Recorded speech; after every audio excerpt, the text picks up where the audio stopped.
Hello everyone, I welcome you all in my YouTube channel Priyar Concept Classes। हम बात कर रहे थे सोशल साइंस की और सोशल साइंस में पॉलिटिकल साइंस में ऑलरेडी मैं 2 चैप्टर्स के ऊपर वीडियो बना चुका हूँ। इकोनॉमिक्स में भी फर्स्ट चैप्टर डेवलपमेंट के ऊपर मैंने ऑलरेडी वीडियो बना ली है। अब हम बात कर रहे हैं हमारे नेक्स्ट चैप्टर इकोनॉमिक्स की सेकंड चैप्टर जिसका नाम है sectors of the Indian economy. इस चैप्टर के ऊपर भी ऑलरेडी एक वीडियो बन चुकी है और आज ये सेकंड वीडियो है इस चैप्टर के ऊपर। तो मैं सजेस्ट करूंगा कि अगर आप मेरे इस चैनल पर नए हो तो आप पहले इस चैप्टर को समझने से पहले उस फर्स्ट वीडियो को ज़रूर देखें ताकि आपको आज जो बातें कही जाएंगी वो आसानी से समझ में आ जाएं। ये चैप्टर हर टॉपिक को आसान लैंग्वेज में डिस्कस करता है और कोशिश करता है कि इसमें कई भी बात हर बच्चे के समझ में आसानी से आ जाए। तो आज का हमारा टॉपिक है कंपेयरिंग द 3 सेक्टर्स। हमने primary, secondary and tertiary sectors के बारे में पढ़ा था और हमने जाना था इकोनॉमिक एक्टिविटी क्या होती है। तो आपको ये सारी चीज़ें जानने के लिए उस पहली वीडियो को ज़रूर देखना पड़ेगा, तभी आप इन चीज़ों के बारे में समझ पाएंगे अच्छी तरीके से। तो आइए जानते हैं कि इन तीनों सेक्टर में जब कंपैरिजन करते हैं तो क्या सिमिलरिटीज़ और क्या डिफरेंसेस हमें मिलते हैं। The various production activities in the primary, secondary and tertiary sector produce a very large number of goods and services. तो ये तीनों ही जो primary, secondary and tertiary sector हैं हमारी इकोनॉमी के, इन्हीं के अंदर में गुड्स भी प्रोड्यूस होते हैं और इन्हीं के अंदर में सर्विसेज भी प्रोड्यूस की जाती हैं। Also, the 3 sector have a large number of people working in them to produce these goods and services। तो इन तीनों सेक्टर्स के अंदर में क्योंकि यहाँ पे वर्क होता है, एक्टिविटीज़ होती हैं, तो इन एक्टिविटीज़ को करने के लिए लोग चाहिए होते हैं। तो अगर हम पूरी इकोनॉमी की बात करें, किसी भी कंट्री की इकोनॉमी की अगर बात करते हैं, तो वहाँ पे इन तीनों वर्क के अलावा तीनों जो हमारे इकोनॉमी एक्टिविटी हमने पढ़ी थी, प्राइमरी, सेकेंडरी एंड टर्शियरी, इनके अलावा और किसी भी तरीके का वर्क नहीं होता है जहाँ पे पैसे अर्न करने के लिए काम जो होता है उसमें यही तीनों एक्टिविटीज़ आती हैं। तो यही बात इसमें बताई गई है कि इन तीनों सेक्टर्स के अंदर में बहुत सारे लोग जो हैं वो एम्प्लॉयड हैं, काम कर रहे हैं और या तो गुड्स प्रोड्यूस कर रहे हैं या तो सर्विसेज प्रोड्यूस कर रहे हैं। The next step therefore is to see how much goods and services are produced and how many people work in each sector. तो अब बात आती है कि जो लोग काम करते हैं, गुड्स और सर्विस को प्रोड्यूस करते हैं, इन तीनों सेक्टर में से किसी भी सेक्टर में काम करते हैं, तो वहाँ पे कितने गुड्स एंड सर्विसेज प्रोड्यूस होते हैं। यानी कि अब हम मेजरमेंट कर रहे हैं कि कितने जो हैं गुड्स एंड सर्विसेज प्रोड्यूस किए जाते हैं एंड कितने लोग जो हैं वो हर एक पर्टिकुलर सेक्टर के अंदर में काम करते हैं। क्या प्राइमरी में ज़्यादा लोग काम करते हैं, क्या सेकेंडरी में ज़्यादा लोग काम करते हैं, या क्या टर्शियरी में ज़्यादा लोग काम करते हैं। In an economy, there could be one or more sectors which are dominant in terms of total production and employment, while other sectors are relatively small in size। किसी भी कंट्री की जो इकोनॉमी होती है उसके अंदर में या तो इन तीनों सेक्टर में से कोई एक सेक्टर बहुत ज़्यादा डोमिनेंट होता है। डोमिनेंट का मतलब यहाँ पर है कि वो बाकी जो सेक्टर हैं, बाकी जो इकोनॉमिक एक्टिविटीज़ हैं, उनसे ज़्यादा लोग इसमें काम करते हैं और ज़्यादा लोग काम भी इसमें करते हैं और ज़्यादा जो या तो गुड्स हैं चाहे सर्विस हैं वो ही ज़्यादा यहीं पे प्रोड्यूस करी जाती हैं। तो किसी भी इकोनॉमी के अंदर में या तो एक जो होगा इनमें से वो डोमिनेंट होगा या तो दो डोमिनेंट होंगे। इस तरीके से जो है जब वो डोमिनेंट होते हैं तो इन्हीं सेक्टर्स के ऊपर में जो हमारी टोटल प्रोडक्शन है, यानी कि चाहे गुड्स की बात करें चाहे सर्विसेज की बात करें, तो दोनों मिला के हम बोलते हैं कि प्रोडक्शन हो रही है हमारी कंट्री के अंदर में, तो वो ज़्यादा होती है और एम्प्लॉयमेंट भी वहीं पे ज़्यादा होती है जहाँ पे ज़्यादा लोग काम करते हैं। तो ऑब्वियसली बात है जहाँ पे पैसे अच्छे मिलेंगे लोगों को काम करने के, लोग वहीं पे ज़्यादा काम करना चाहेंगे। तो अब आता है how do we count the various goods and services and know the total production in each sector. तो हम कैसे जानते हैं कि भाई कितने गुड्स और कितनी सर्विसेज प्रोड्यूस करी गई हैं और जो कोई भी सेक्टर है वहाँ पे कितनी प्रोडक्शन करी जा रही है। चाहे वो सेक्टर गुड्स प्रोड्यूस करता हो चाहे वो सेक्टर सर्विसेज प्रोड्यूस करता है। तो क्या क्राइटेरिया है ये पता लगाने का कि कौन से सेक्टर के अंदर में ज़्यादा प्रोडक्शन हो रही है, फिर चाहे वो गुड्स की हो चाहे सर्विसेज की हो। With so many thousands of goods and services produced, you might think this is an impossible task. Not only would the task be enormous, you might also wonder how we can add up cars and computer and nails and furniture. It won't make sense. तो हमारी country के अंदर में, चाहे किसी भी country के अंदर में, हर टाइम बहुत सारी तरीक़ों की चीज़ें जो हैं वो प्रोड्यूस करी जाती हैं, चाहे वो सर्विसेज में हो चाहे वो गुड्स में हो। तो हम किस तरीके से काउंट करते हैं इतनी सारी चीज़ें जो प्रोड्यूस हो रही हैं, पता नहीं कौन से जगह पर, कंट्री के कौन से पार्ट में क्या चीज़ प्रोड्यूस हो रही है, हमें इसके बारे में आइडिया नहीं है। तो हम कैसे पता लगाएंगे और कैसे देखेंगे कि कहाँ पे ज़्यादा प्रोडक्शन हो रही है, किस चीज़ की प्रोडक्शन हो रही है, क्या वो चीज़ें काउंट हो रही हैं या नहीं हो रही हैं, और उनको काउंट करने का क्या मतलब बनता है, क्या कोई सेंस है इस चीज़ में। तो इन चीज़ों को जो इन चीज़ों का सॉल्यूशन है, या फिर किस तरीके से हम काउंट करते हैं और काउंट करने के बाद उसे क्या कहा जाता है, तो ये यहाँ पे निकल के आता है। You are right in thinking so. To get around this problem, economy suggest that the value of goods and services should be use rather than adding up the actual numbers. तो यहाँ पे जो इकोनॉमिस्ट थे उन्होंने ये बताया कि बजाय इसके कि हम ये जाने कि कार जो है या कंप्यूटर जो है या नेल्स जो हैं या फर्नीचर जो है, इनको जो है सबको ऐड करा जाए या फिर इनकी वैल्यू को ऐड किया जाए, तो किसको ऐड करना ज़्यादा आसान रहेगा। इनको सबको ऐड करेंगे तो ये तो बहुत ज़्यादा नंबर्स में होंगे, लेकिन अगर इनकी वैल्यूज़ को काउंट किया जाएगा तो उसको काउंट करना क्या हो जाएगा, आसान हो जाएगा। वैल्यूज समझ में आ रही है आपको क्या होता है वैल्यूज? वैल्यूज का मतलब है, जैसे मान लेते हैं कि आपके पास जो पेन है या फिर आपके पास जो बुक्स हैं, अगर हम ये काउंट करने लग जाएंगे कि भाई कितनी कितनी सारी बुक्स प्रोड्यूस करी गई हैं एक साल के अंदर में, तो उसे काउंट करना थोड़ा सा मुश्किल हो जाएगा। लेकिन अगर हम ये काउंट करेंगे कि इन बुक्स की वैल्यू जो है मनी में जो कन्वर्ट कर दी जाएगी, तो जब इसको मनी में कन्वर्ट कर लिया जाएगा तो भाई हर कोई जो है ये बता देगा कि भाई इतना पैसा लगा है इधर पे, वो कोई और दूसरा बताएगा उतना पैसा हमारा लगा है, और सेल करने के बाद जब उसे बेचा गया तो कस्टमर ने जितने रुपए पे उसको खरीदा है, हम क्या करेंगे, सीधे जो कस्टमर ने जिस रेट पे उसको खरीदा है वही उसकी फाइनल वैल्यू को मान लेंगे। और जो भी इसमें प्रॉफिट या लॉस होगा, जो भी चीज़ें होंगी इसके अंदर में, उन सभी चीज़ों को हम मान लेंगे कि इतना सारा प्रोडक्शन हुआ है और वैल्यू उसकी निकाल दी जाएगी। तो वो करना क्या हो जाएगा, थोड़ा सा आसान हो जाएगा, बजाय इसके कि हम एक एक पर्टिकुलर चीज़ को ऐड करते रहें।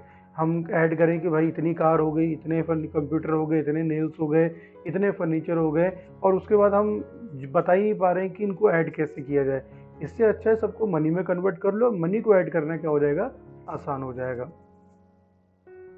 अब आगे आता है इसमें कि एग्जाम्पल दिया इन्होंने इसमें कि if 10,000 kg of wheat is sold at ₹8 per kg, the value of wheat will be ₹80,000. The value of 5,000 coconut at ₹10 per coconut will be 50,000. Similarly, the value of goods and services in the three sectors are calculated and then added up. तो देखो यहाँ पे कितना अच्छा example दिया इन्होंने। बजाय इसके कि हम एक एक वीट का जो कट्टा है उसको ऐड करें और उसके बाद उसमें अगर कोकोनट करना है तो कोकोनट को अलग से ऐड कर रहे हैं, तो ये करना कितना डिफिकल्ट हो जाएगा। बजाय इसके कि हमने उन सबको क्या कर दिया, रुपए में कन्वर्ट कर दिया। अब 80,000 और 50,000 को ऐड करना कितना आसान हो जाएगा। बजाय इसके कि हम 10,000 kg वीट को और 5,000 कोकोनट को ऐड कर पाए, ये ऐड करना कितना मुश्किल हो जाएगा, क्योंकि दोनों अलग अलग चीज़ें हैं और दोनों की यूनिट भी क्या है, अलग अलग है। लेकिन अगर हम सबको मनी में कन्वर्ट कर देते हैं तो मनी की यूनिट जो है रुपए होती है, और रुपए में किसी भी चीज़ को करने के बाद उनको ऐड करना काफ़ी आसान हो जाता है। आप घर पे भी ऐसा करते होंगे, आपने देखा होगा जब आप मार्केट जाते होंगे कोई भी चीज़ खरीदने के लिए, तो आपको पर्टिकुलर अमाउंट दिया जाता है, उस अमाउंट से आप डिफरेंट तरीके की चीज़ें खरीदते हो। तो खरीदना आसान कैसे हो जाता है आपके लिए, क्योंकि आप उन सबको क्या करते हो, मनी में कन्वर्ट कर पाते हो। तो उसके बाद आप बता भी पाते हो कि ये पर्टिकुलर चीज़ इतने रुपए की, वो पर्टिकुलर चीज़ इतने रुपए की है, और टोटल मिला के मेरा इतना रुपया खर्चा हुआ है। तो ये करना आसान है, बजाय इसके कि आप सारी चीज़ों को ऐड करो, बताओ कि मैं ये भी लेके आया हूँ, मैं इतने आलू लेके आया हूँ, मैं इतने टमाटर लेके आया हूँ, मैं इतने पेन लेके आया हूँ, मैं इतनी बुक्स लेके आया हूँ। इसकी बजाय इन सब का टोटल अमाउंट बताना वो ज़्यादा आसान रहेगा। Remember, there is one precaution one has to take. Not every good or service that is produced and sold need to be counted. अब जैसे मैंने अभी थोड़ी देर पहले आपको बताया कि हम फाइनल वैल्यू को ऐड करना ज़्यादा सही रहेगा, क्योंकि जो फाइनल वैल्यू रहेगी उस चीज़ की, उस वैल्यू के अंदर में पहले की जो चीज़ें हैं वो पहले से क्या होंगी, ऐड होकर रखी होंगी। जैसे मैंने अभी आपको एग्जांपल बताया कि अगर कोई भी सामान कस्टमर को जिस रेट पे मिलता है, उस रेट को अगर हम काउंट करेंगे तो वो क्या होगी, उसकी क्या होगी, फाइनल वैल्यू होगी। और अगर हम सब तरीकों से, जैसे मान लेते हैं, एग्जांपल ले लेते हैं इसके अंदर में, कि मान लेते हैं जैसे इन्होंने एग्जांपल दिया, पहले मैं इसी एग्जांपल को आपको समझाता हूँ इसके अंदर में, कि it make sense only to introduce the final goods and service. तो फाइनल गुड्स एंड सर्विस को हम यहाँ पे इंक्लूड करते हैं।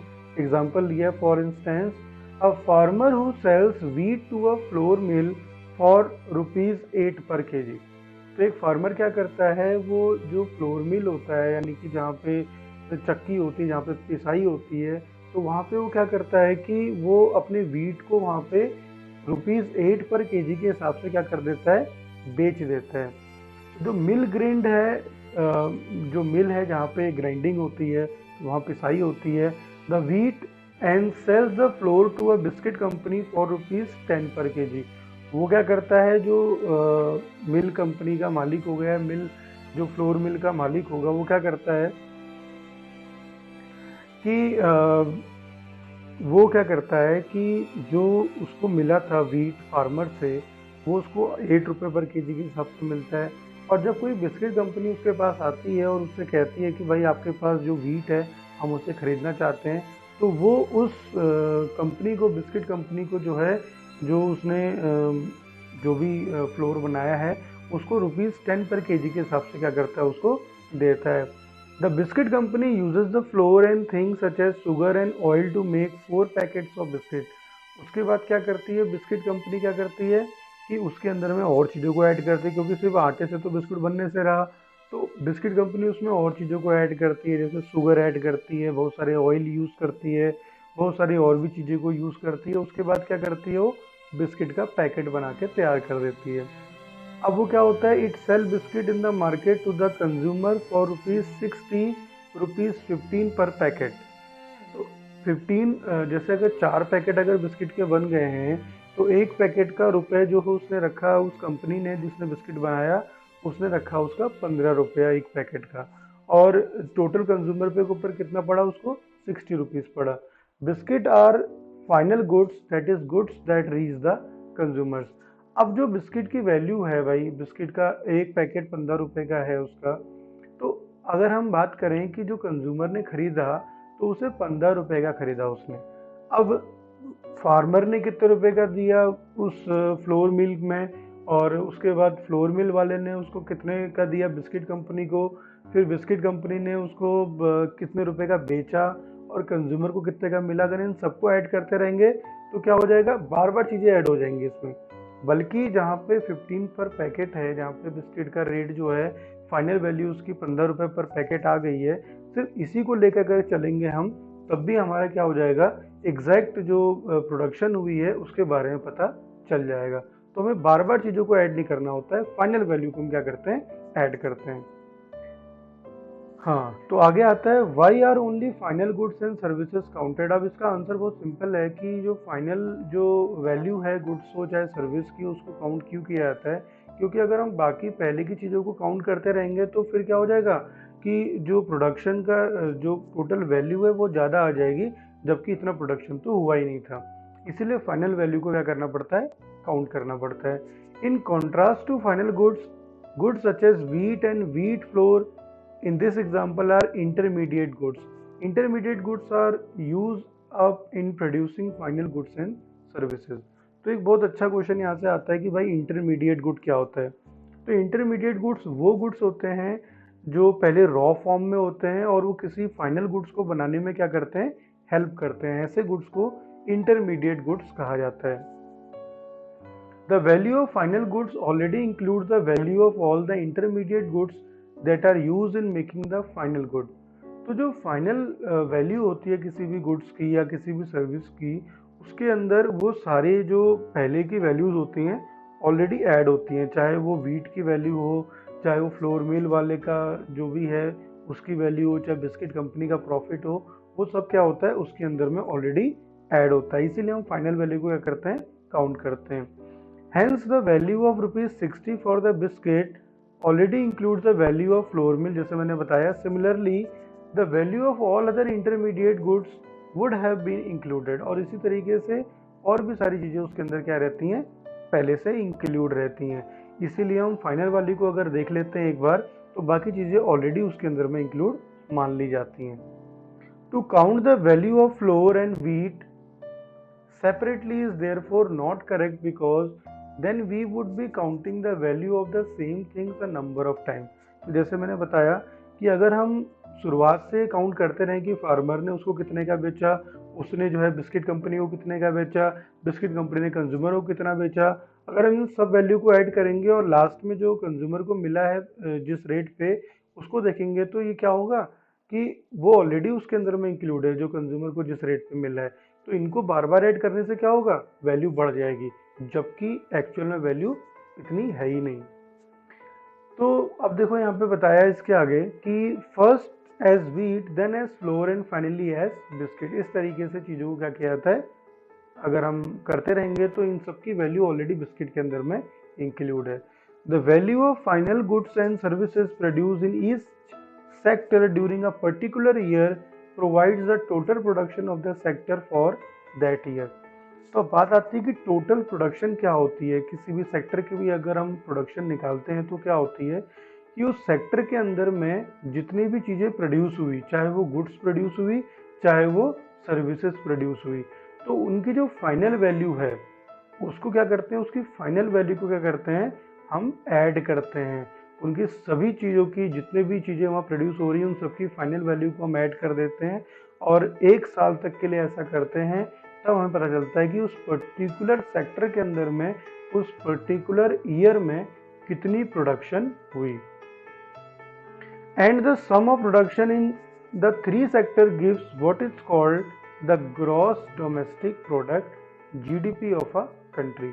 तो यहाँ पे एक नई टर्म आ रही है जिसको जीडीपी कहा जाता है। तो जीडीपी क्या होता है कि जैसे एक सेक्टर के अंदर में हमने टोटल प्रोडक्शन निकाल दिया, उसी तरीके से हम बाकी के जो बचे हुए दो सेक्टर हैं इनकी भी टोटल प्रोडक्शन निकालते हैं और इन सबको ऐड कर देते हैं, और तब जाके जो निकल के आता है वो निकल के आता है उस इकोनॉमी के अंदर होने वाली टोटल प्रोडक्शन, और उस इकोनॉमी के अंदर होने वाली टोटल प्रोडक्शन को ही ग्रॉस डोमेस्टिक प्रोडक्ट कहा जाता है। तो इसका एक मीनिंग दिया इन्होंने, it is the value of all final goods and services produced with in a country during a particular year. तो जीडीपी का अगर मीनिंग लिखने को आएगा तो जीडीपी का मीनिंग होता है कि it is the value of all final goods and services.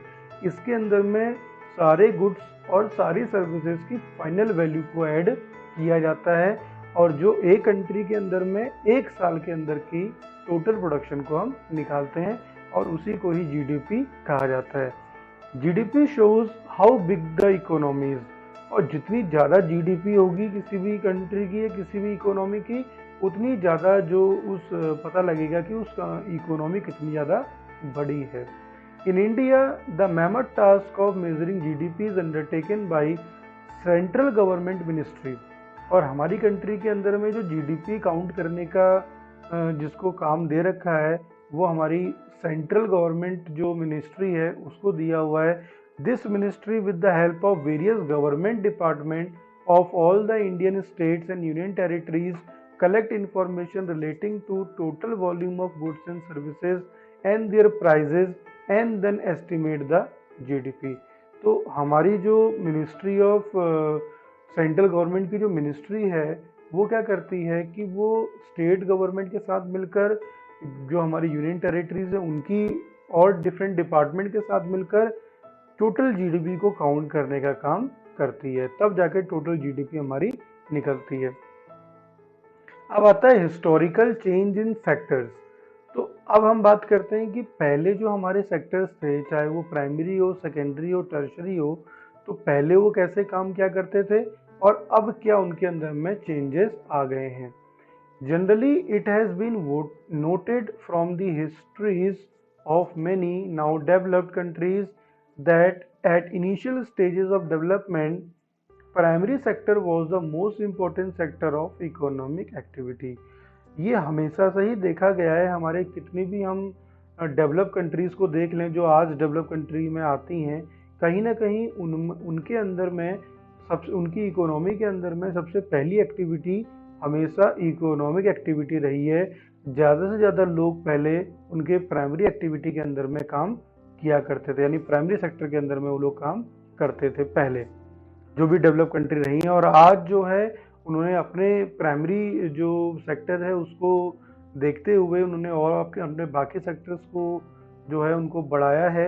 लेकिन सबसे पहले प्राइमरी सेक्टर का स्ट्रॉन्ग होना किसी भी कंट्री की डेवलपमेंट के में बहुत इंपॉर्टेंट रोल प्ले करता है। As the method of farming changed and agriculture sector began to prosper, it produced much more food than before। और जिस तरीके से हमने फार्मिंग के अंदर में इवोल्यूशन देखा है, लगातार चेंजेस आ रहे हैं, एग्रीकल्चर सेक्टर हमारा लगातार बढ़ता जा रहा है, प्रॉस्पर होता जा रहा है, समृद्ध होता जा रहा है। उसमें जो हम नई नई टेक्नोलॉजी यूज़ कर रहे हैं, चाहे वो हम ट्रैक्टर का यूज़ कर रहे हो, फर्टिलाइजर्स का यूज़ कर रहे हो, चाहे हम किसी भी तरीके से इरिगेशन जो हमने तरीके बदल दिए इरिगेशन करने के, यानी कि सिंचाई करने के, उससे कहीं ना कहीं जो हमारी प्रोडक्शन जो पहले होती थी उससे कई ज़्यादा प्रोडक्शन हो रही है। हम बहुत ज़्यादा वीट, बहुत ज़्यादा राइस और भी बहुत सारे जो हमारे फूड क्रॉप्स हैं उनको हम प्रोड्यूस कर रहे हैं। Many people could now take up other activities. अब इसकी वजह से क्या हो गया है कि ये प्रॉस्पर हुआ, किसान थोड़े से पैसे आए किसान के पास, तो किसान ने अपनी फार्मिंग को छोड़कर वो दूसरी एक्टिविटीज़ को करने के लिए जो है वो जाने लग गए। There were increasing number of craft person and traders. और धीरे धीरे क्या हुआ कि जब लोग ने देखा कि फार्मिंग में थोड़ा सा मेहनत का काम है और फार्मिंग के अंदर में जो है ज़्यादा जितनी मेहनत हम करते हैं उतना रिजल्ट नहीं आता है, तो लोगों ने अपने जो वर्क है उसे बदलना शुरू किया। उन्होंने शुरुआत करी क्राफ्ट पर्सन बनकर, यानी ऐसे काम करे जो एग्रीकल्चर से रिलेटेड नहीं थे, जैसे हैंडीक्राफ्ट वाले काम किए, जो अलग अलग चीज़ों से नई नई चीज़ों को बनाते हैं। उनकी पॉपुलैरिटी बढ़ी उस टाइम पे। लोग ट्रेडर बनना शुरू हुए, लोगों ने ट्रेडर बनना ज़्यादा पसंद किया। ट्रेडर का मतलब होता है बिजनेस पर्सन, जो सामानों को एक जगह से दूसरी जगह बेचने का काम करता है। Buying and selling activities increased many times. और इस तरीके से जो ट्रेडर्स हैं यानी कि बिजनेस पर्सनस हैं, इनका जो है लगातार बढ़ना शुरू हो गया। Besides there were also transporter, administrator, army etcetera. और इन सबके साथ साथ ट्रांसपोर्टर्स बढ़े, यानी कि जो गाड़ियां हैं, अगर ट्रेडर बढ़ रहे हैं, सामान लेके जाना है इधर से उधर या सामान बेचना है तो उनको ट्रांसपोर्ट के सिस्टम चाहिए। एडमिनिस्ट्रेटर बढ़े, यानी कि अच्छे अच्छे बिजनेसमैन आए जिन्होंने एडमिनिस्टर करना शुरू किया, यानी कि देखना शुरू किया कि कैसे काम होता है, कैसे काम करना चाहिए, कैसे हम ज़्यादा प्रॉफिट अर्न करेंगे। और साथ ही साथ में हमारी आर्मी भी बढ़ती चली गई। आर्मी का मतलब होता है कि अब देखो, अगर कहीं पे भी डेवलपमेंट हो रही है तो हमें उसकी सुरक्षा भी करनी ज़रूरी होती है, क्योंकि कहीं ना कहीं जो बाहर के लोग हैं या बाहर की कंट्रीज़ हैं, वो ऐसा जब यहाँ पे देखते हैं कि यहाँ डेवलपमेंट हो रही है तो कहीं ना कहीं यहाँ अंदर आकर उनको परेशान करने की कोशिश करते हैं। इसीलिए हमारी आर्मी का स्ट्रॉन्ग होना भी ज़रूरी हो गया था। However, at this stage, most of goods produced were natural products from the primary sector and most people were also employed in this sector। हालांकि अलग अलग जगह पे लोग जाना शुरू कर रहे थे, लेकिन अभी भी ज़्यादा से ज़्यादा लोग जो थे वो प्राइमरी सेक्टर में ही वर्क कर रहे थे। Over a long time, more than 100 years, and especially because new methods of manufacturing were introduced, factories came up and started expanding। अब जैसे जैसे प्राइमरी सेक्टर बढ़ रहा था तो अब प्राइमरी सेक्टर ने चीज़ों को, रॉ चीज़ों को तो प्रोड्यूस कर दिया, रॉ मटेरियल तो प्रोड्यूस कर दिया, तो अब उस रॉ मटेरियल को आगे लेके जाना और उस रॉ मटेरियल को प्रोसेस कर कर फिनिश गुड में कन्वर्ट करने का काम भी बहुत ज़्यादा तेज़ी से होने लग रहा था। और इसी चीज़ के लिए मैन्युफैक्चरिंग यूनिट्स, इंडस्ट्रीज़ का डेवलपमेंट वहाँ से स्टार्ट हो गया।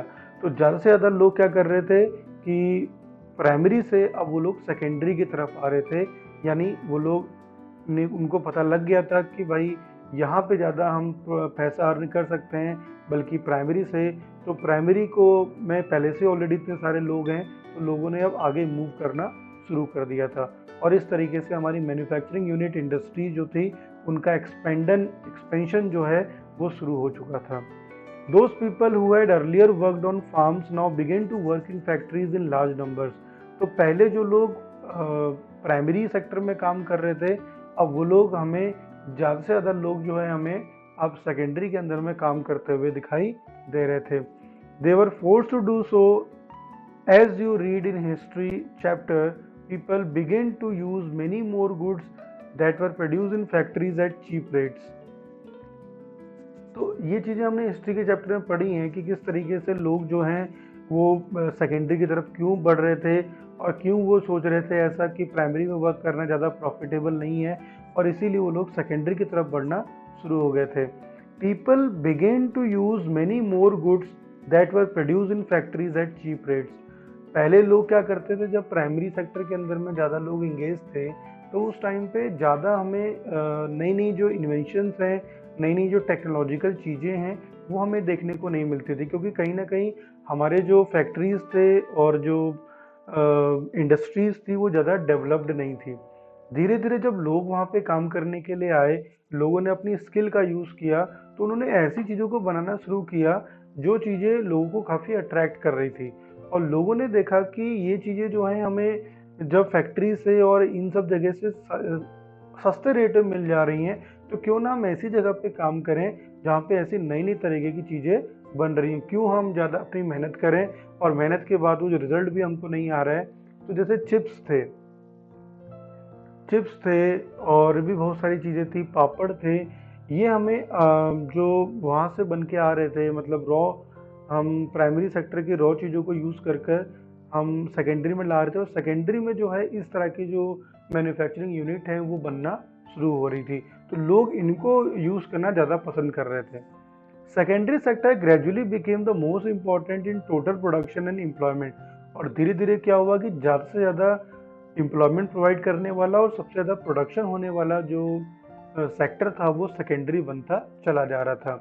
Hence over time a shift had taken place. This means that the importance of the sector had changed. और ये हमें दिखा रहा था कि अब जो है बदलाव आ गया है, लोगों ने प्राइमरी से सेकेंडरी की तरफ मूव करना शुरू कर दिया है।